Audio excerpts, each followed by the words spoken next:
We need to move on to, well, three other people really, not just Sarah Ferguson, but also Beatrice and Eugenie that have been dragged into this.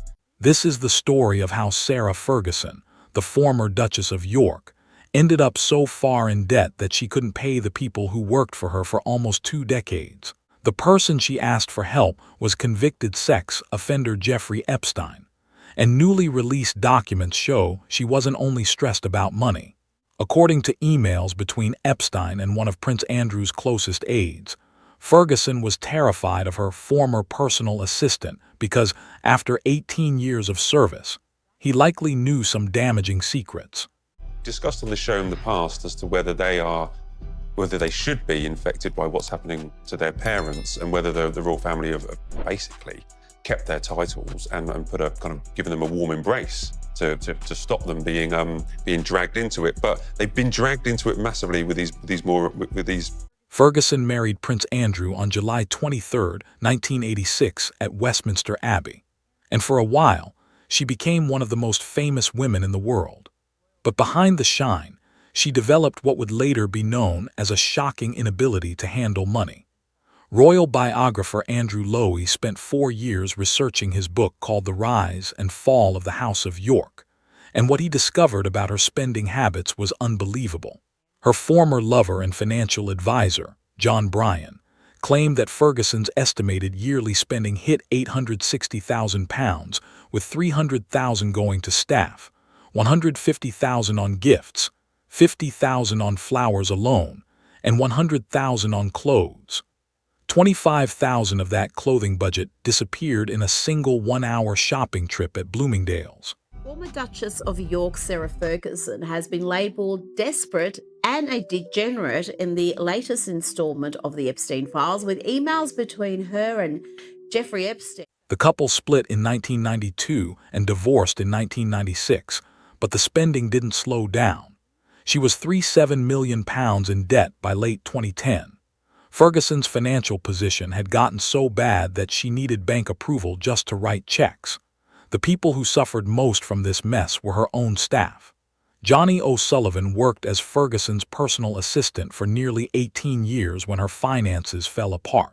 The documents released in the Epstein files show he was owed $126,721, around $110,000. This included unpaid wages plus an MBA program at Columbia University that Ferguson had agreed to cover but never actually paid for. Revealing she was regularly chasing money and attention from the convicted pedophile. The exchanges seemingly indicate that the disgraced ex-wife of Andrew Mountbatten-Windsor was very attached to Jeffrey Epstein, telling him he was her pillar. Another long-term assistant named Kate Wington was also owed close to $100,000, and that's where the headline number of £100,000 in staff debts comes from. £5 million in total debt by late 2010, including major U.S. legal fees. Ferguson needed an escape. Accountants from PricewaterhouseCoopers offered her creditors a deal of 25 pence for every pound owed. Most accepted these deeply reduced settlements, but O'Sullivan and Wington refused, which meant several friends were brought in to help repay these 2 determined staff members. One of those friends was Jeffrey Epstein.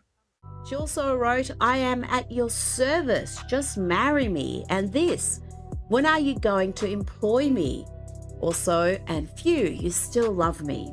Here's more from journalist Andrew Pierce. This setup took place after Epstein's 2008 conviction for soliciting prostitution from an underage girl, so Ferguson knew exactly who she was dealing with.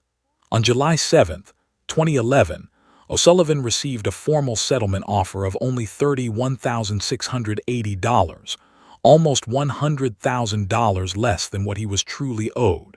He turned it down, and that's when those fearful emails came out.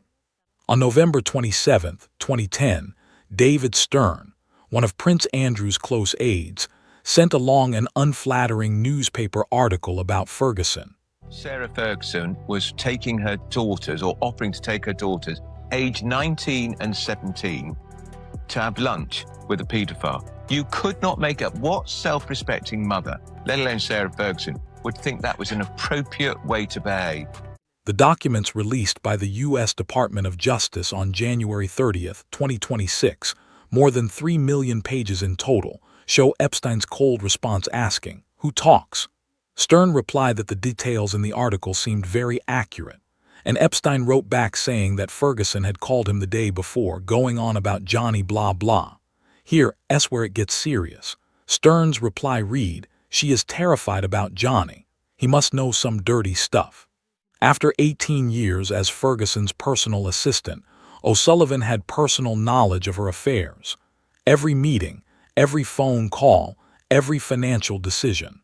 The documents describe him as a particularly difficult creditor because any dispute risked going public in a damaging way.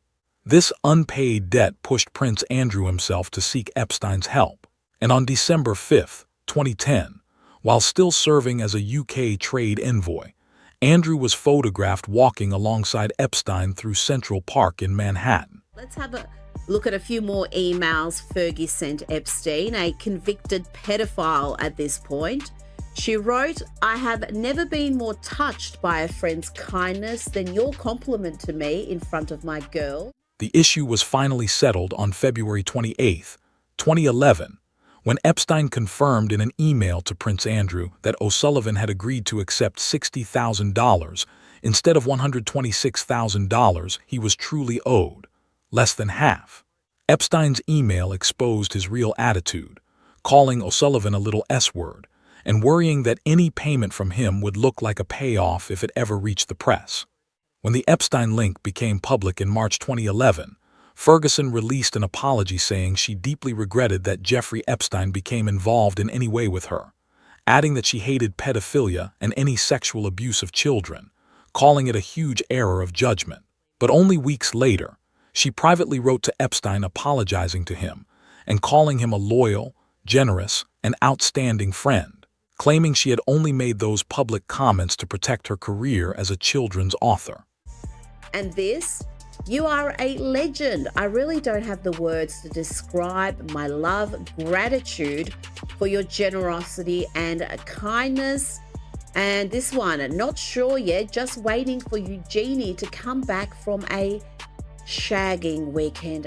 The January 2026 release of more than 3 million pages of Epstein documents dragged all of this back into the spotlight.